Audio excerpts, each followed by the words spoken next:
what is the intersection of a happy city and an equitable city? And we talked about this when Charles Montgomery gave his presentation on January 31st, a little bit. And I think the conversation needs to continue. I don't know that we went deep enough, and I don't think the book Happy Cities goes deep enough into that. It touches it lightly, talks about a fair city, but for us here in Kalamazoo, trying to understand what is the intersection of a happy city with an equitable city. So it's been 10 years since I published Happy City. And what I thought was just a book, what I thought was just a conversation, kind of exploded into a movement. And now we're seeing in cities in Canada and the United States and around the world, people implementing these ideas that I thought were dreams at the time. Making streets safer, making communities more welcoming, building housing that's more inclusive, making communities more complex, more full of nature, more full of life. It's really exciting for me to see Kalamazoo join that movement. If you want to be happier, the secret is to work together with people you care about towards a goal that's bigger than yourself. Make the world a better place. A happy city is very straightforward. It's a city that nurtures human thriving, primarily by nurturing our social relationships, our connections with one another. We had someone ask a question of Charles. We had two questions related to this topic.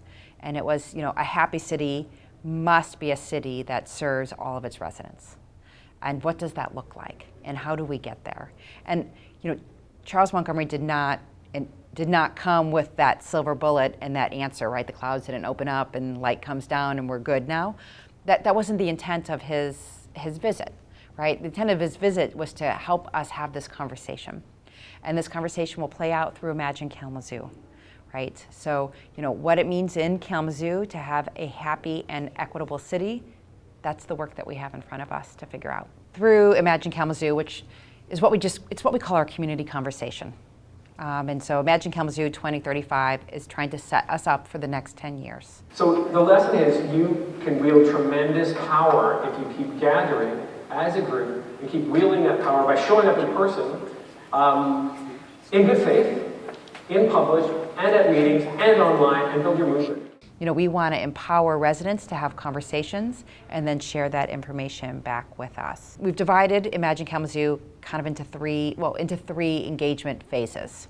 We are slowly wrapping up the first, which we called Imagine It, and moving into the Plan It phase. This phase builds on everything we heard in phase one. So people told us whether or not the strategic vision goals that we have now are the right ones to carry us forward to 2035. And if they're not, how do we redefine them? We heard lots of comments about what makes a city happy. What's a happy, healthy city? Is Kalamazoo that city? Why or why not? We talked about what the role of the community is in all this work. Because as much as the city guides a lot of what happens, it is not just us. We cannot do everything and need partners, including residents.